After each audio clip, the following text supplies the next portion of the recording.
Okay, thank you. Obviously, we don't play till Thursday, so we have a couple of days here to kind of work on some things, and then we, like you said, travel to Vanderbilt, play a team I have a tremendous amount of respect for, and Coach Stallings, and I think that first time playing at Vandy, the unique style and in terms of the unique setup in the building, and it would be something we have to prepare our guys to get used to. Our first question is from Steve Wallentik of the Columbia Tribune. Morning, Frank.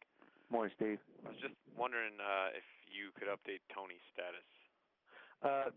Haven't no update yet. When we get closer to game on Thursday, we'll have a little bit more information.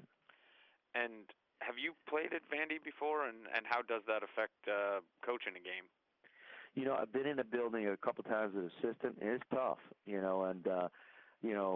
The first halves are really tough in terms of your offense is going away from you, and but what's hard about seeing whether or not your defense is doing what it needs to do, your offense, just from that perspective. So, but they have great fan support. There'll be great energy in there, and but that's something that we got to talk to our team about and to be used to. Thanks. Next up is Bob Holt of the Arkansas Democrat-Gazette. Hey, Coach. How you doing today? I'm good, Bob. How are you? I'm good, thanks. Hey, Arkansas is going to play Georgia this week, and I was just wondering what your take is on Georgia after playing them last week. Well, they defend. They play hard. They got great length on the perimeter. I think they in our game they played extremely inspired. I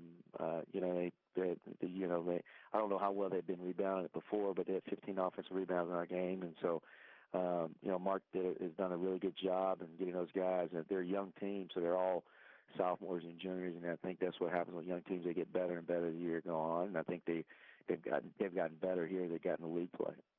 Yeah, Charles Mann, he was a guy that didn't score much for him last year with Caldwell Pope there. Now he's scoring a bunch. What's your take on him?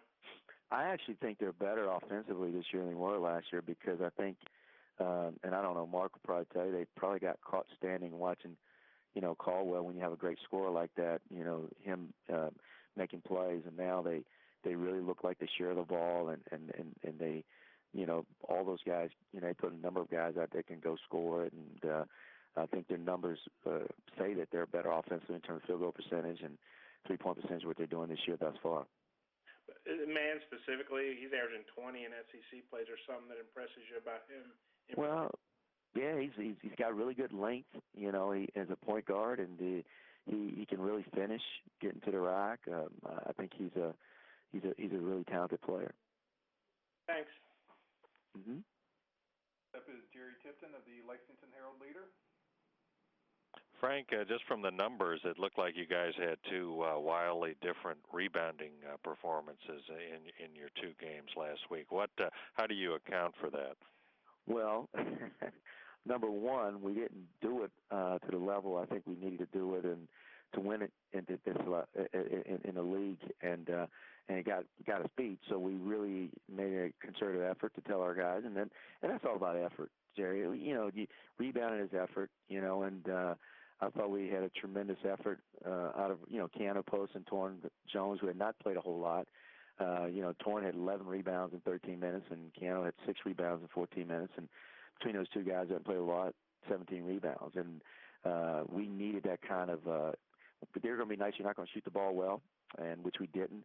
But we got to the line 41 times, and we rebounded the ball, and I think that's what's going to give you a chance to win a game when you have nights you're not shooting the ball well.